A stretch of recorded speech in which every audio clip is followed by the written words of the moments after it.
So let's go ahead and start. So we're recording, and so this is the 16th of August, 2017. We're going to talk about coaching. So we have two things that we're really going to get accomplished today. We're going to talk a little bit about the communication guidelines to make sure that there is a system in place for communication. We're going to give a couple of how-tos on how to effectively communicate with your reps. So this is going to be coaching training 101. There's going to be a 201 and a 301, and it's constant and never-ending process of how to be a great coach and how to be a great influencer of other people. So to start off with the communication guideline, it's very important to understand that true leadership and true coaching can only happen if there's a system of communication. Without a system of communication, there's no accountability. And without accountability, it's kind of like training a dog or a puppy. If you're trying to train a dog or a puppy, I don't have a kid, so I can't relate to that one, but I got a lead to believe it's kind of the same, I believe. But if essentially, as soon as they get out of line, if you don't correct the behavior, then they're going to consistently and continually stay out of line. So you've got to correct the behavior as soon as it happens. So if there's not a system of a communication or a system of accountability that's already set up for your people that you're coaching, then they're going to get out of line. And what happens is they then lose, what's a good word that I'm looking for here? Respect could be the word. So they lose respect, not necessarily for you as the person, but they lose respect for the process, which is hard to not take personal. So therefore, our responsibility that as soon as they get out of line, it's almost like we want them to get out of line. It's like make them get out of line once, correct the behavior so it never happens again. And how you correct that behavior is through an agreement. That agreement and that a conversation is a really critical component and a part of coaching. So it's almost like it sounds kind of negative, but you're looking for the fault, only the first one.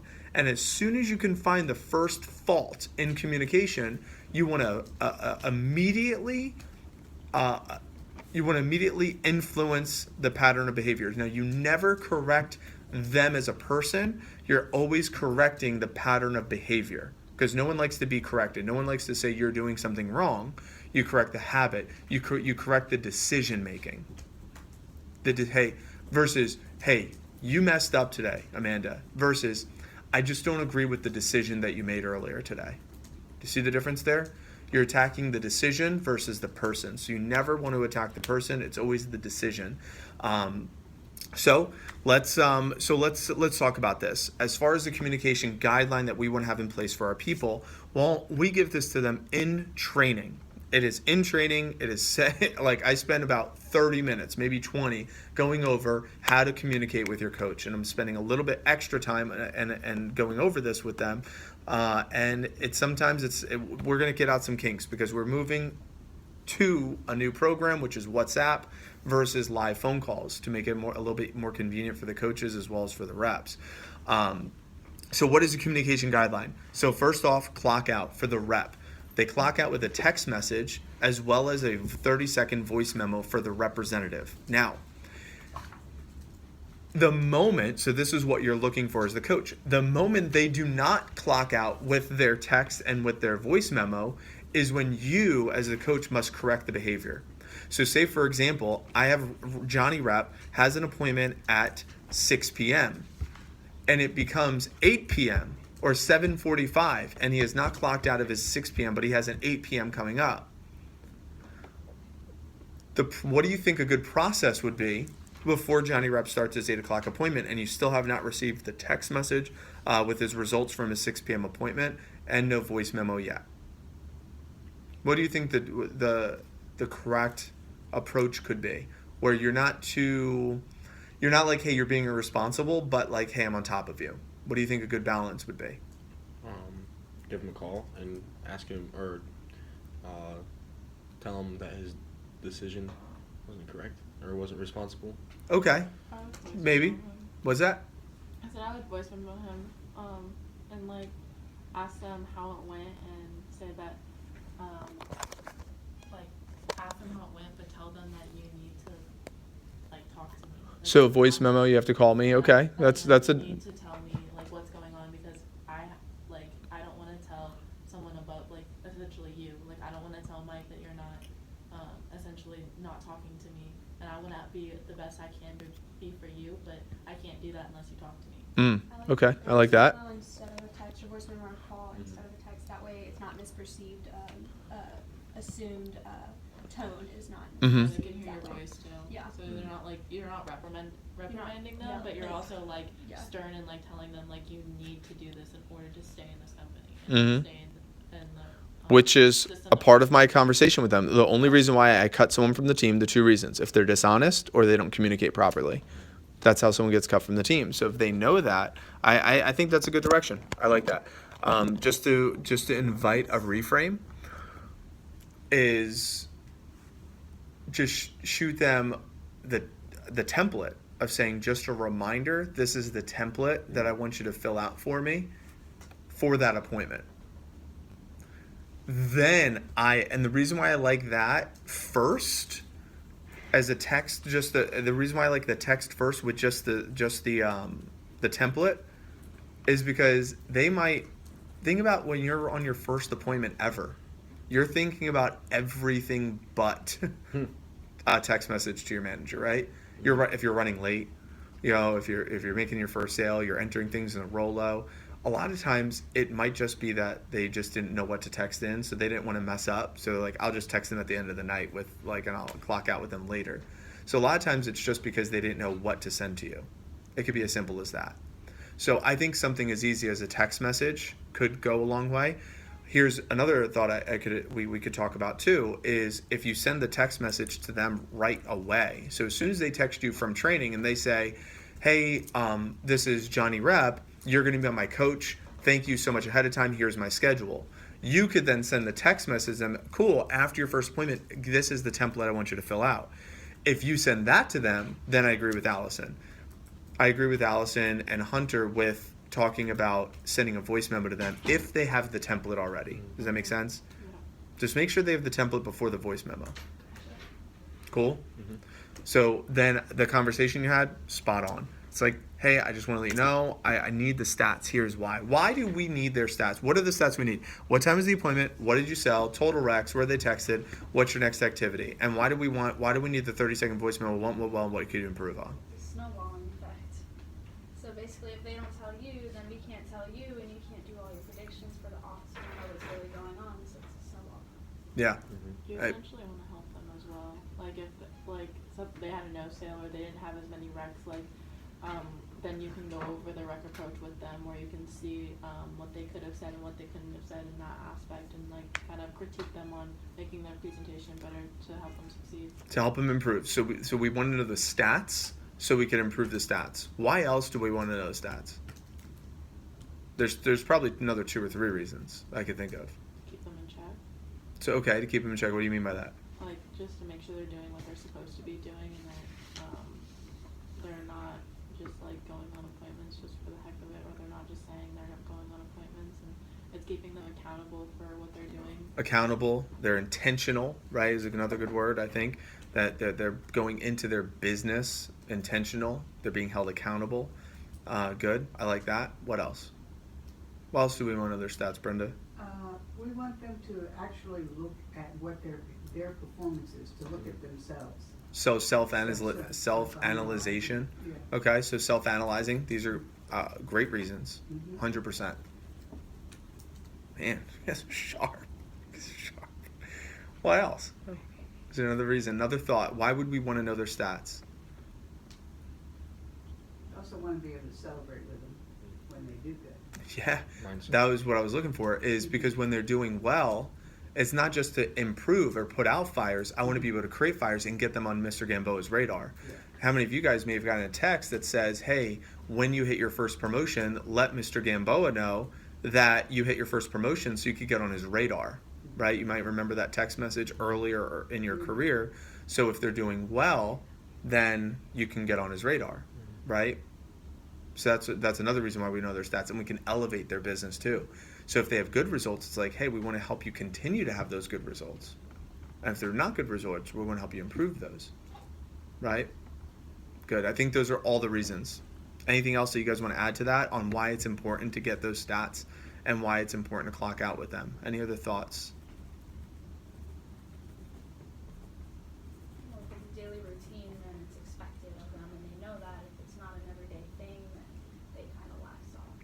The foundation. Yeah. Without that foundation of accountability, we already talked about that. You know, if you're training a dog, you're training a kid, doesn't matter. It doesn't matter. You're training them. This is ongoing training.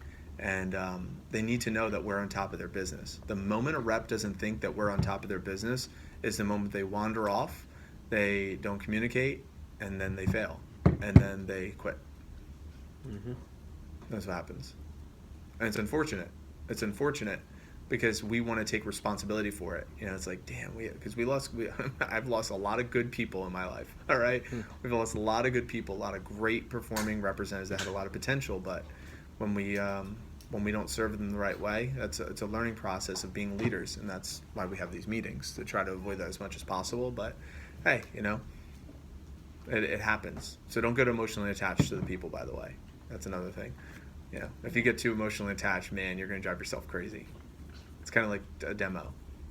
Mm-hmm. You know, you can't get emotionally attached to the husband coming in and, you know, saying, no, we're not buying anything. It's like, the world is over. You know, worst thing that happens, they use their crappy knives. Worst thing happens if someone quits Vector and they don't get good coaching, they go work another job. Right? Like, that's the worst thing that happens. No big deal. It stinks for them. It stinks for them that they have to use junk knives. It stinks for them that they don't get a chance to work in our environment. It stinks for them, that's all. Just get their kit back. Or have them buy it. So it's clocking out. As far as clocking in, why? So what is the process for clocking in? I need their demo goal today, tomorrow, the next day. How many of those are set? How many more do they need? And what's the plan to get the rest? Why those? Why are those the only things that matter, in my opinion, as a business owner? Why are those the only things that matter? Prediction. Prediction? What do you mean? Like, you predict what's going to happen in the future. Okay. To make sure that they're staying on their goals, Yeah. like making sure they're accomplishing what they said that they would. So why do we want to make sure that they're accomplishing what they said they're going to do? So we can grow our business. What's that? So we can grow the business. So we could grow the business? That's also another accountability thing as well. Just like kind of like growing themselves. Like you have to teach them that once they say something, they have to follow through with stuff. Mm-hmm. Because most of the time they're used to just saying, "Oh, I'll do this," but they don't end up doing it, and then no one holds them accountable for it. So they're getting away with certain things. And when you're running your own business, you really can't do that. Yeah. I love that. That's absolutely right, because we're grooming them. Remember, why are we even Vector leaders? Like, what are we doing? We're grooming leaders. That's what we're doing. We're teaching these kids on how to be business owners. That's what we're doing. Mm-hmm. I'm teaching you how to be a business owner, but this is the foundation. The foundation is self-management before you can manage other people. The reason all of you are in this room right now is because you understand the principles of self-management to an extent. There's still some room for growth, all right? There always is. But now, if we're going to be managing other people, then we want to help them understand that. Exactly what Allison just said. It's like, listen, you're running a business right now. If you take those habits into whatever field you're going to go into, the business is going to fail. Because if you're not tracking your daily habits, I mean, you're definitely not tracking your weekly habits. Mm-hmm. You're not tracking weekly, then the monthly, then the yearly, you're not going to hit your goals. Let's talk about, why are those goals important to you, right? Cool. This is the effort that goes behind it, right? Why don't I care about how much you're going to sell today? Yes, the number doesn't matter, the effort does. Yeah. Because the results change all the time, just like emotions change all the time. If we attach success to the emotions or success to the results, and those are the things that are always changing, we're anchoring to, it's like anchoring a boat to a wave. You understand? It's not grounded. So we can't anchor our boat or our ship to something that's constantly moving. We want to anchor it to something that's grounded. And what's always grounded? The efforts. It's always the efforts. Okay? And I think we overcomplicate the business too, and we want to be weary of that. So when we have a rep of like, hey, you set a goal of 2 today, 2 tomorrow, 1 the next day, and so that's 5, and right now you have 2. I think we overcomplicate how easy it is to get 3 more appointments. The reason why is because for some of you, during the summertime, you're trying to create like 30 appointments in a week, or 20 appointments in a week, or 15 appointments in a week.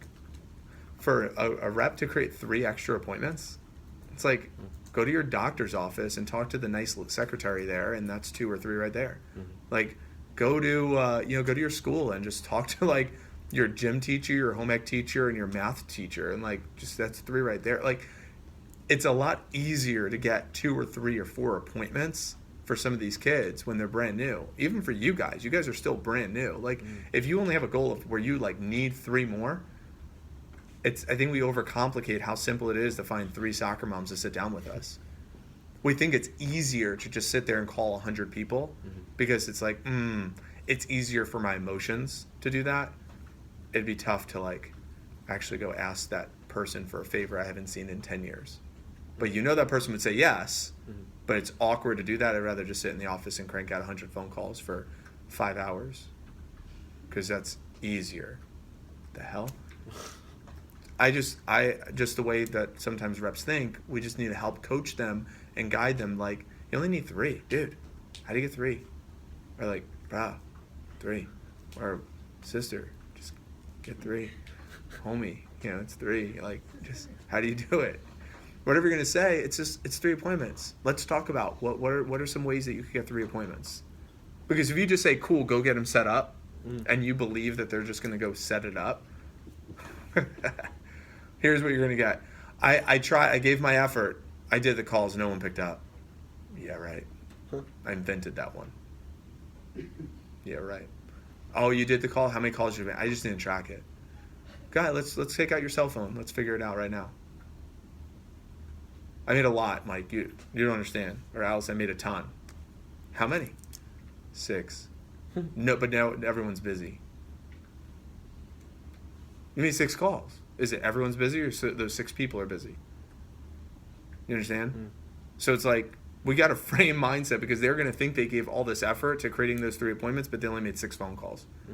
So how do we frame that? How can we frame that to help them see what it would actually take to go get those 3 appointments booked if they're shy of their goal, versus just like, cool, get it knocked out. Let me know when it's booked. How can we actually coach them to get those appointments if they're shy? Suggest different types of ways. With your neighbors, you can message all your friends on Facebook with their parents' numbers. Suggestions are good. That's good. What's better? Also have them update you. So have an agreement of when they're going to update with what they're going to do. I like that. Motivate them with their goals. Inspire. Love that. Inspire them. Why do you need 3 appointments in the first place? Right? I think that would be step 1, is you have to have a leverage. If you don't have leverage, then you don't have anything. So Ivy hits the first point. I agree. Get their leverage. True. Make sure they know why they're making phone calls in the first place to remind them. Yeah, because if you don't, then they're not going to do it. They're going to pretend. They're going to be like, yeah, I'll do it, Ivy, I got it. No, sorry, no one got it. No one hit it, right? So inspire them, find out what their inspiration is, and what else is, picking back on what Amanda said. Amanda said give suggestions. What's better? And giving suggestions is good. What's better than giving suggestions? Yeah, like have them brainstorm with you. Have them brainstorm. So what does that mean? Like, Asking ask what? them questions. Ask like, questions. Who can you think of that's like close to you or that you see on a daily basis, or your school? Love it. or- So this is still Sponsor. giving suggestions. So it's still under the banner of giving suggestions. A better way to give suggestion is by asking better questions. So how can you ask, what are some good questions that you can ask instead of saying, hey, did you try your church? Right? What's another way of like framing that? I don't know, maybe How many people do you go to church with? Yeah. Or even better, even a better question than that one. Whoever is married. You can even, that's a good question. Actually, I don't want to take away from that. Hey, how many people are you go to church with? What could be a really good follow-up question to that? Who are you afraid to call? Be even better. People do you talk to? Even better. How many people in your church directory? So how many people do you? Hey, I know you said that you're real spiritual. You go to church. How many people are in your church congregation? 150. What would be a good follow-up? How many of them have you? Talk to. Talk to. How many people have you done an appointment with? Thank you. Hey, how many of the 150 have you done an appointment for? 3. So there's 147 other people left over. How well do you really need to know them to ask them if you can do an appointment for them? Remember we talked about we overcomplicated a lot? It's just awkward. That's all it is. It's awkward to ask those 147 people for an appointment because we haven't talked to them in a while or never. So help them get through the awkwardness. How do we get through that? Well, it's the Ivy's inspiration, right? It's like if they're inspired enough, they'll do anything. If they're inspired enough, they'll do anything. You just got to get them inspired to do it. So if they're inspired and you ask a good question, then you could kind of work together to help them hit their goal that they set for themselves. That's going to be the different feeling than being a boss and saying, well, I think you should just go to your church and just ask for people. That's a lazy way of coaching. I've done that way too much in my career. That's why we're having this workshop. You're going to mess up, but if you can get back on track by taking notes like we're doing right now of like, ask good question, inspiration, ask good questions, and then what Allison said is make sure that you leave with an agreement and an action plan. So an action plan and an agreement. The agreement is absolutely critical. What are they agreeing to? You're holding them accountable. They're agreeing to being held accountable. That's what they're agreeing to. Is it okay with you if I hold you accountable to this goal? Is it okay with you that we follow up at a certain time? Could we agree on that? Ladies' agreement or gentleman's agreement? I know it's through the phone, but shake on it. Pinky promise, because now you can manage through agreements. You do this the right way in the beginning stages of their career, then it just becomes habit, where it's a lot less work later. Like this child over here. Super easy. Probably one of the easiest. You just do your work. Glad you like that. From what I see, at least. Yeah. From what I see. Now, I don't see everything, but from what I see. You better sit down. I know. You just have a level of maturity that's unlike not any, but many 19-year-olds, which is really impressive. And that's not a shot at everyone. Now everyone hates you. Good job. No. But it is. It's a level of I'm already on top of it. Like she reaches out to us before, in most cases, from what I see on Brenda's chat. It's like, hey Brenda, I'm off today. Or hey Brenda, I'm already on the phones. Or I'm already doing X, Y. I'm like, damn, I love that. So, but at the same time, we want to instill that into our people, and it starts when they're brand new.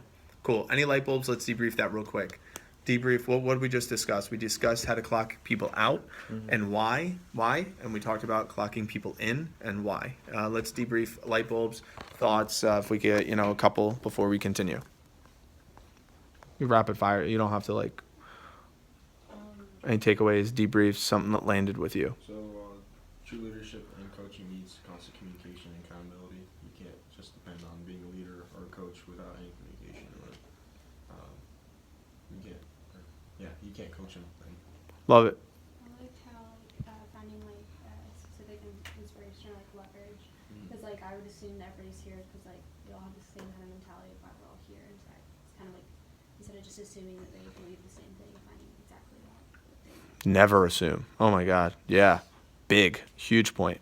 One or two more? I feel like the brainstorming part, with the questions, I always knew that you should have them brainstorm, but I didn't know what kind of questions I should ask in order to get the results that you need back for them to brainstorm. Right? And it makes it silly if you ask them so how many people were in your graduating class, Allison? 72. How many of them have you completed a Cutco presentation for? Probably 5 of them. So that leaves 67. Cool. So you have 67 left over. So what are some ideas on what you could do for those 67 so you can get 3 more appointments? It's like leading them through questions. And it creates a different feeling than, well, what about the kids you graduated with? No, none of them. I tried them already. You might get one of those. I tried them. How many did you try? All of them. Because it's a different question, do you see? But if you ask questions with specifics, specifics, it makes it a little different. Any one or two more before we move on? Walk in, sending them a picture of the communication guidelines. Yeah. What was that? What? I said, Oh, light bulb. Got it. Cool. I love it. And yeah, you could send them, and you could wait until they didn't clock in to send it as a reminder, or send it right away and then do the voice memo. I think that's the appropriate call to action. Hey, just want to remind you, of what the communication guideline is. And then if they still don't, then you send them a voice memo saying what Allison said. I think that's textbook. And just very, very firm but fair. It's firm. It's not a threat. It's just, hey, I want to help you, but I can't help you if you don't communicate with me. And I don't want to have this conversation with your voice message ever again. So as soon as you get this, let me know. So the best way I can support you and coach you to help you hit your goals. Something like that, just right from the gun. I don't want to let Mike know that you're being irresponsible. And I don't think that's the case either. I think he just forgot. You never assume. And I'll give you a story of why. I may have shared this with maybe one or two of you before. Mike Abramowitz, when I was new, was fairly brash. Brash meaning arrogant, meaning insulting, meaning Really? yeah. Never leave us. Is that sarcasm? Yes, 100%. It's messed up. It's messed up that I've grown through that. So New Jersey. it's messed up. I take away my compliment. So as far as this went, I left a voicemail with a girl, and she didn't clock out for the day, and she was like a key staff member, kind of like one of you, and like she was awesome. Her name was Whitney, and she didn't call in after her appointment. She had like 5 appointments with it. I didn't call in. Then the next day, she didn't call in, and he's like, "Hey, Whitney, like what's going on? Like when you clock out, like let me know what's up." Third day goes by, didn't clock in, and this is like a good rep, like one of you. So I left her a voicemail that was very nasty of like, I don't know what happened, okay, but you need to call me back or turn in your knives because this is unacceptable. I should not be taking this much time out of my day calling your voicemail. Is she in the hospital? Turns out, even worse. It was horrible. Yeah, it was not good. It was probably one of the lowest moments of my career. She actually had an epileptic seizure in the shower, and her dad ended up finding her 6 days later, and she hit her head and actually died. And it was horrible. Yeah, absolutely horrible. And like myself and her peers, we went to the funeral, and like I'll tell you, it was like from that moment I couldn't assume anything ever again. Like I couldn't assume why someone doesn't call in. Like this girl was a badass. The whole sticky noting thing, yeah. I mean, she rode her bicycle around the neighborhood with her little notepad and wrote down which cars were in driveways. That's what she did. And then she went back to her house and looked up those addresses and seeing if they had phone numbers listed. That's what she did. I mean, she was a hustler, super hard worker. And yeah, she was a special key staff member for sure. And so I share this with you because you can never assume why they're not calling you. You follow me? Mm-hmm. It is a very terrible feeling if it's because they weren't being responsible or they were being irresponsible. So we always give them the benefit of the doubt when you find out they are being, because majority of the time they are being irresponsible. But we don't assume. And if they are, perfect. It's an opportunity for you to coach and inspire and tell them and explain to them that this isn't okay. Like what consequences are going to come later on in life from you running your business this way.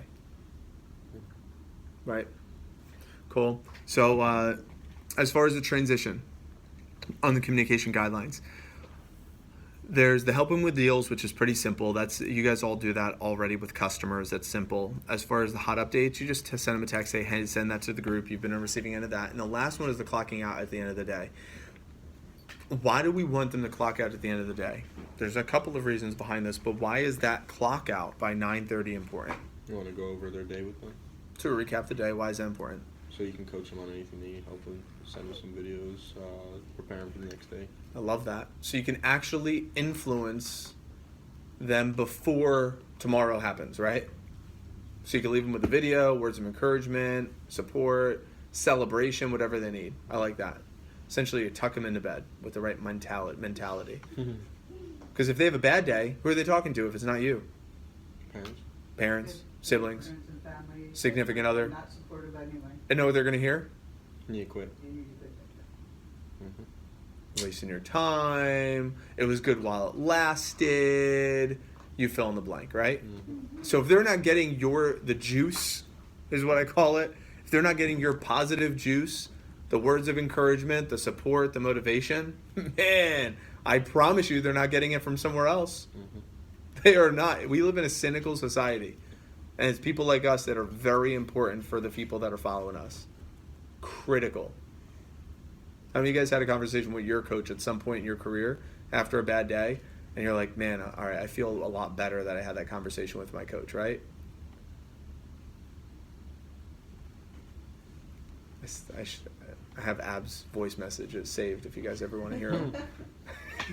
I just resent it to him.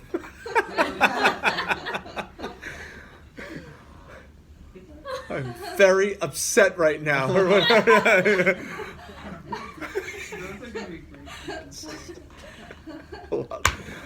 It's like, I just sold a galley plus 6 sold, and I feel great. 2 hour difference in time is amazing. Absolutely amazing. So you want their end of the day so you could assess it for tomorrow. Also by making sure that they're giving you their stats at the end of the day. Why else? Why else is that important? Getting the stats of the end of the day? Yeah. Why is it important for them to know what stats to give you at the end of the day? Why those stats? How many appointments completed, orders created, CPO for the day, new phone numbers created, and demos created? Why is that summary important? To make sure that they completed their goals. So you can measure it? Reviewing that they made, like, that you saw every single appointment they had and they didn't just, like, have them that they forgot to clock out with, so that you can address it then. And then seeing if they're still on pace. And then with new demos created, like, just because they've done so many today that they have to make up for it, like, they have to have a certain amount ahead of them every single time, and if they have already completed some, they need to add more. So if they need to adjust anything in their schedule, right? You're just looking to improve them. You're assuming they're always not doing well, huh? There's always better. And man, Allison's gonna be a great coach, man. I'm not tolerating none of this nonsense. So especially if the results aren't good, I agree with you 100%. Sometimes that's the case, and sometimes that's the case. Sometimes it's not. Sometimes reps are actually doing what they're supposed to be doing, if they're raised in a good environment, which is what we hope for, right? It's how we move the business forward. Just like our staff meeting. We can't run a staff meeting. What's the purpose of the staff meeting? It's to look at all the numbers, because emotions lie all the time, right? Mm-hmm. So we look at the numbers, and if we don't look at the numbers, then we can't measure any type of progress, right? You can't run a business. Run it off of numbers, not emotions or feelings. Cool? Any additional thoughts on that? Well, I think that sometimes a lot of the people that I've been coaching have late night appointments, and if you're in a bad state at the end of your day, you really need to unload that. So that emotional management. Yeah, I agree. Last point that I want you to take a note of is giving them ownership. It's allowing them to really understand that they own their own business working here.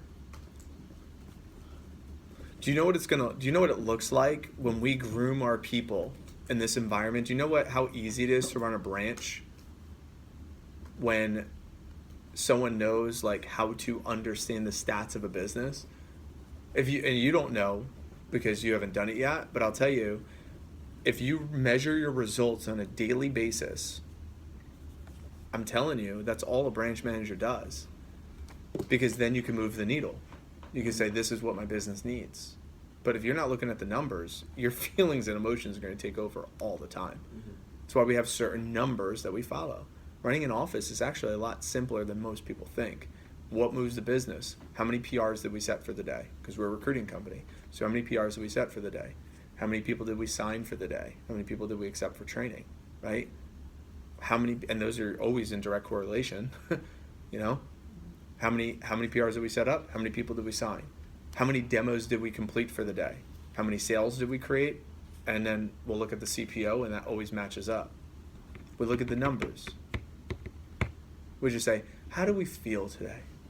Do we feel like we did a good job? Yeah, oh my gosh. It's not sustainable. Any questions on that? Cool. let's transition. Actually, I'm not going to transition to communication for staff. I want to give you a couple of tools, and then I'll wrap up with communication for staff, and then we'll do any questions. Okay? So, a couple of things, a couple of tools. These are just tools, not necessarily like critical. This is a handout called First Weekend Scenarios that might be able to help you.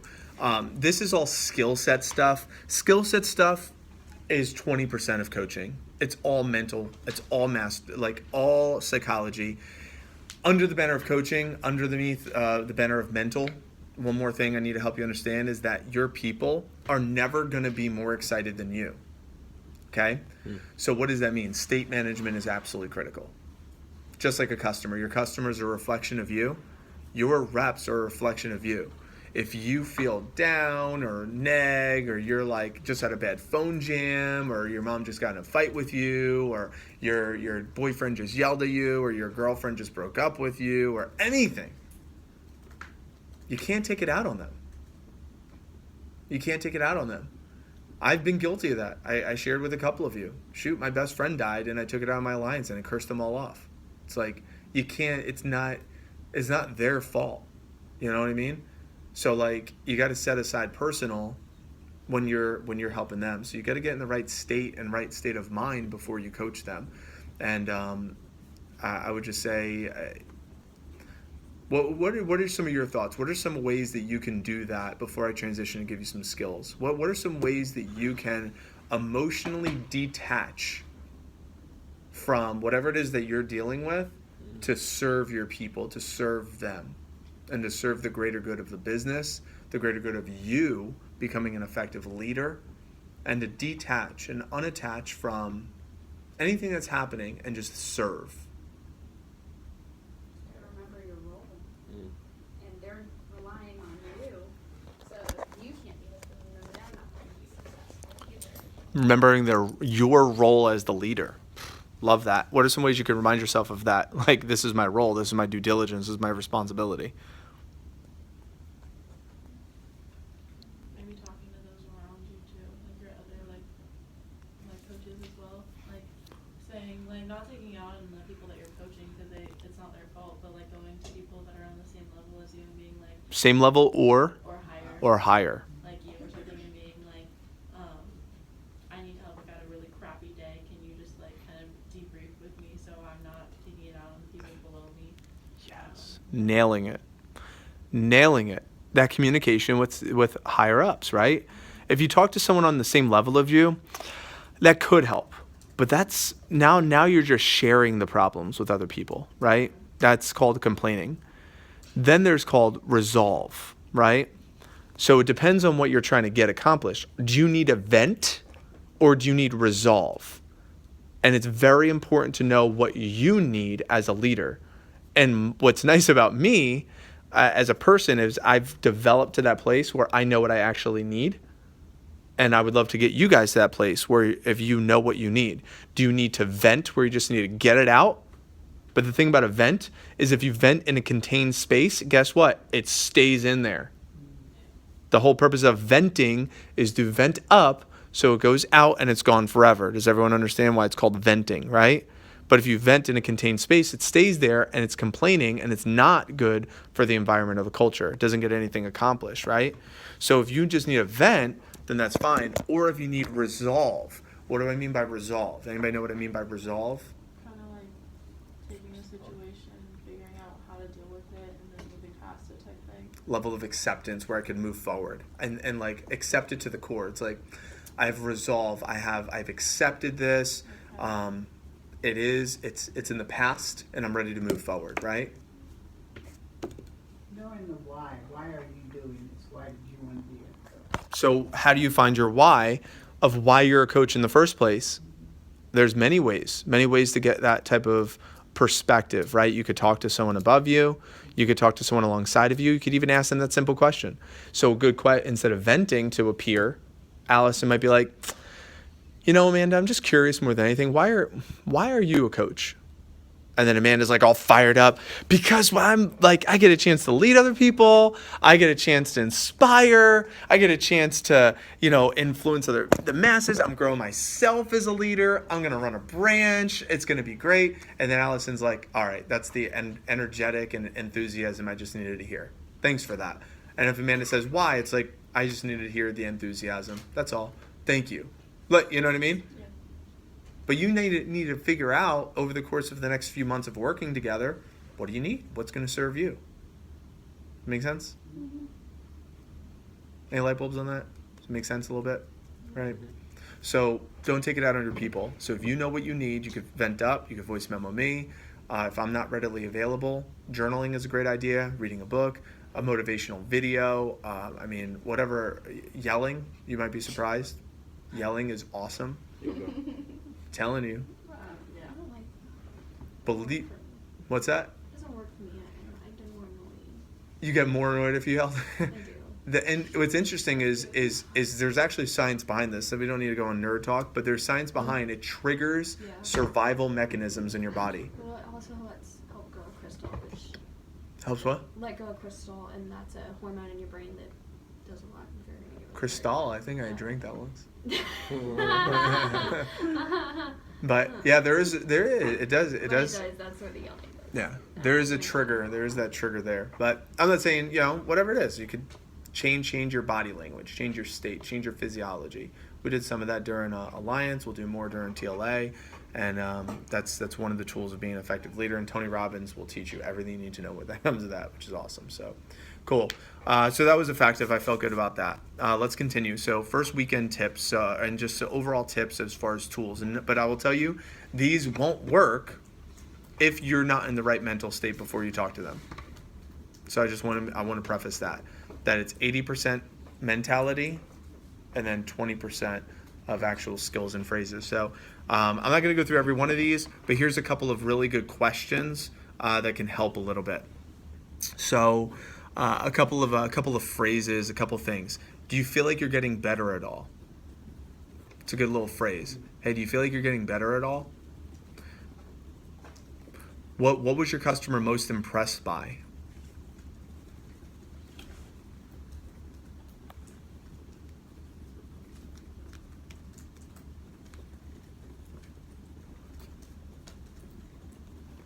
Why do you think your next customer is a good prospect? So why do you think your next customer is a good prospect?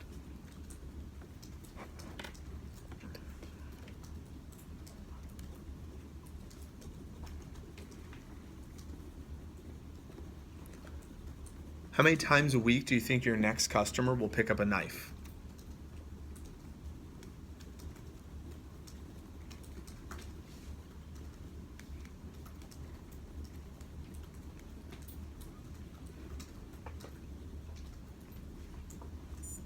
If you were them, what would you get?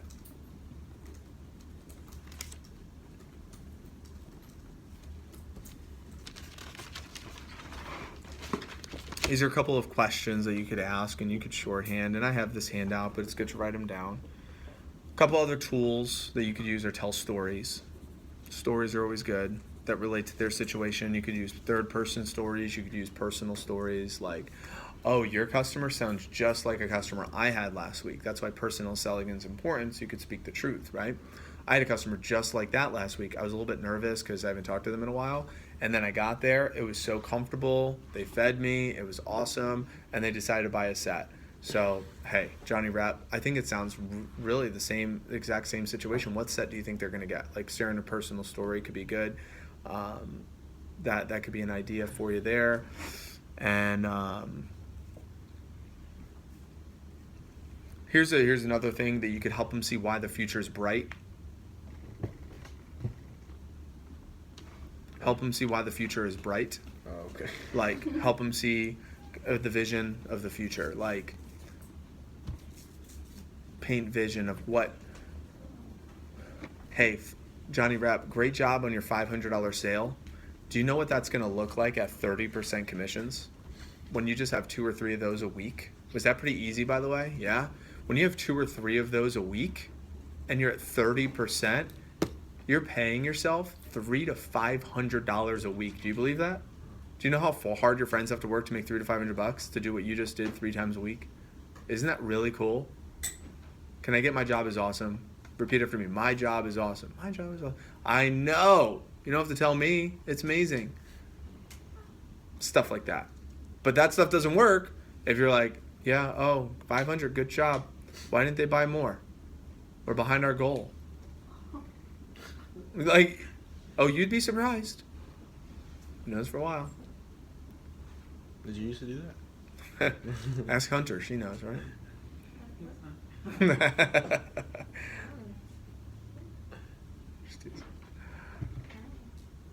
Cool. So as far as those are a couple of tips, a couple of tools that you could use, and of course I'll print this handout for you guys.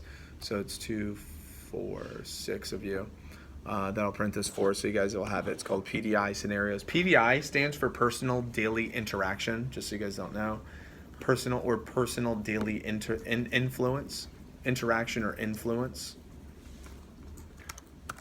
or it could be called pretty darn important. All right, whatever you want to call it, but that's what it is: daily interaction with a coach or with a person.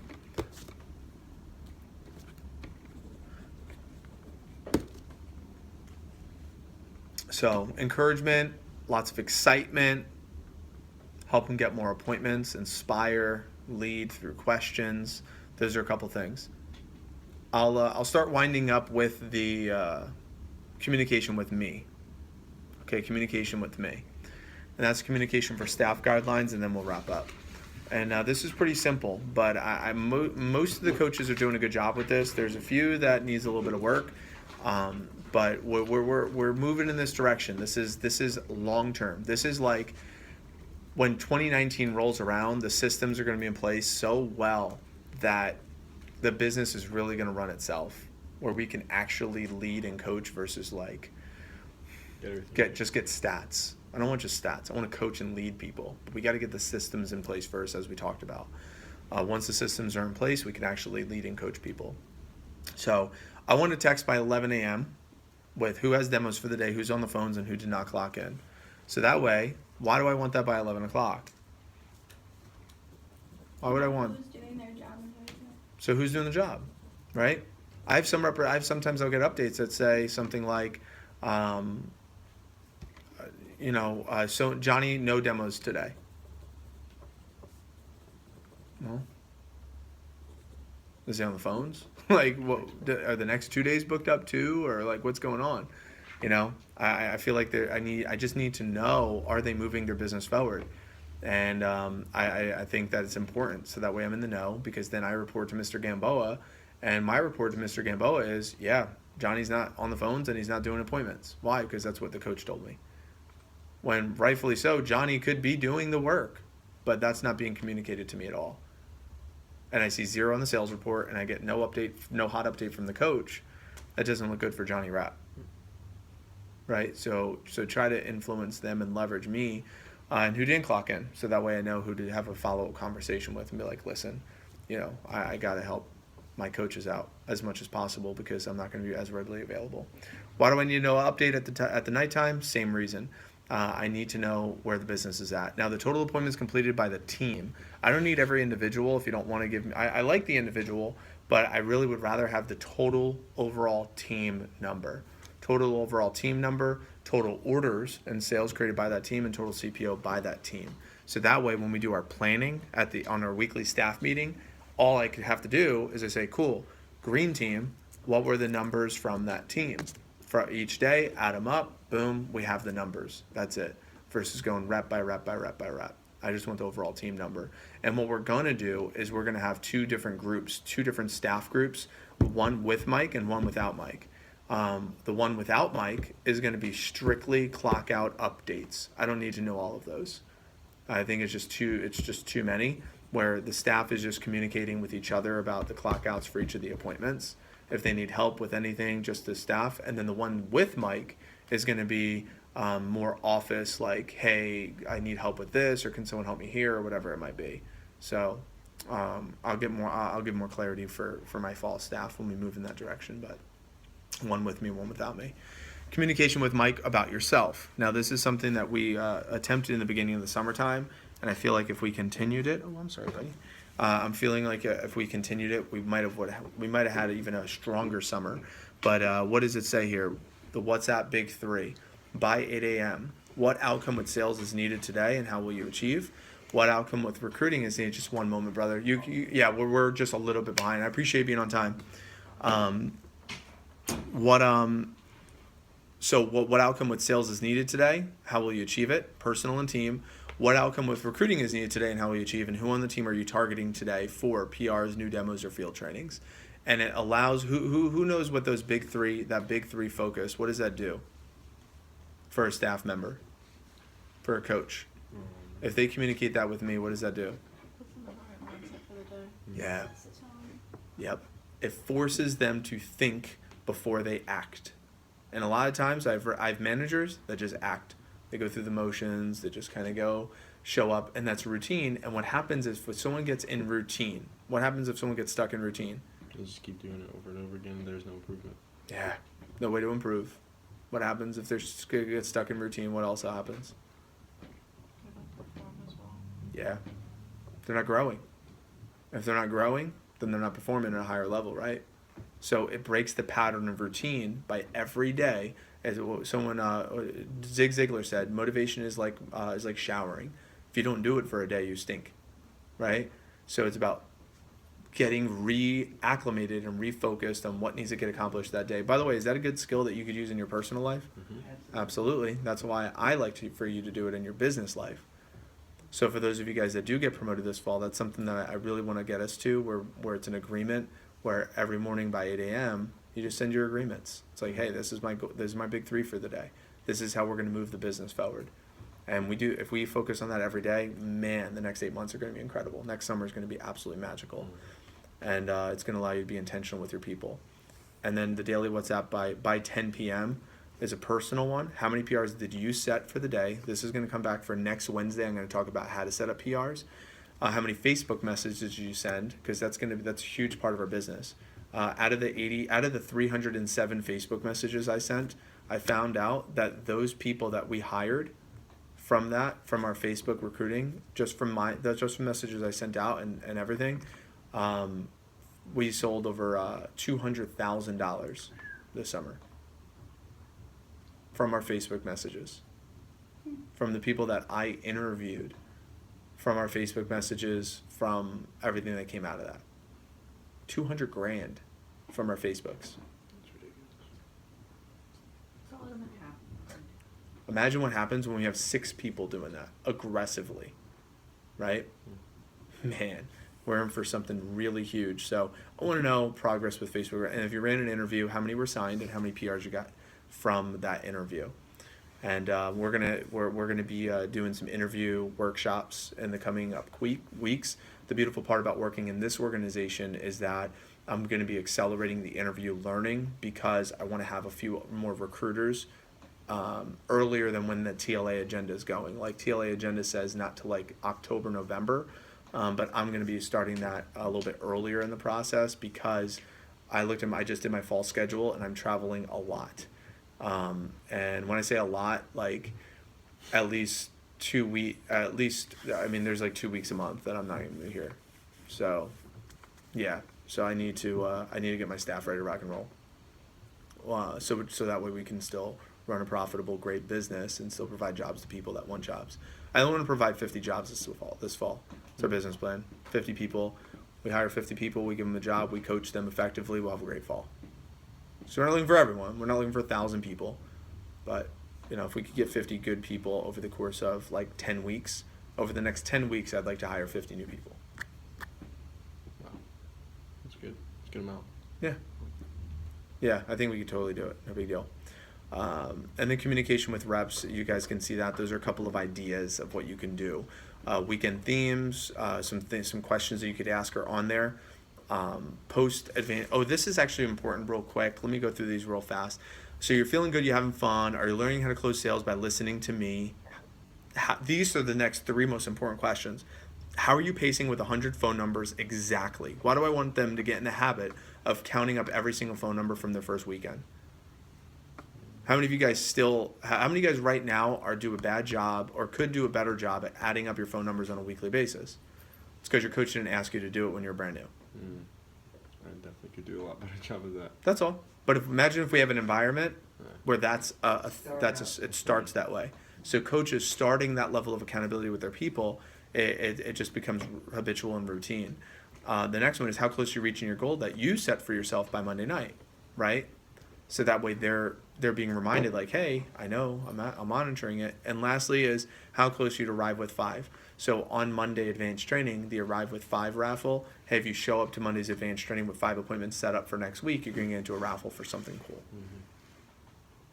After advanced training 1 is done, after I teach them the secret weapon, after I teach them how to sell and the recommendations, it's like, these are the 3 things. Your job is simple when you're positive and you follow the program. Cutco is the best product in the world, and every homeowner that has a job wants Cutco and buys at least an average order.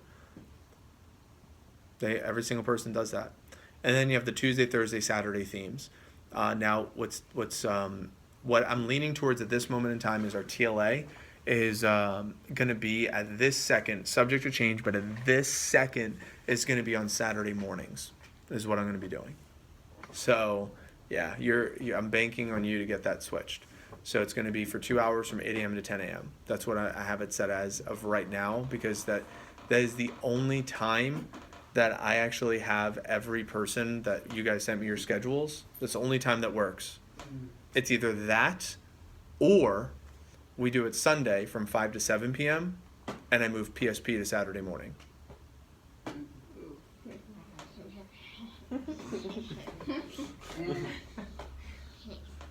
Yeah, so there's and that's a possibility too, that we move PSP from Sunday night at 5, we move PSP to Saturday mornings, which I kind of like because it sets everyone up for a good weekend. So because there's not really Magic Monday in the fall because everyone has school on Magic Monday, versus Saturday morning it's like, hey, they're all pumped up, it's like weekend warrior, let's get focused on weekend sales. So I know. 8 a.m.? It would be before noon. It would be so I would do it from I think it would be from 9 to 11 or 9 to 11:30. That'd be hard for me to do because I have patrols on the weekends, right? So some weekends. I only have a third weekend for Yeah, I know. There's not one evening and not one morning that works for everybody. It has to be a weekend, which sucks because I'm traveling a lot this fall. So, but other than that, I know that didn't need to be on this. So cool. That's the coaching workshop.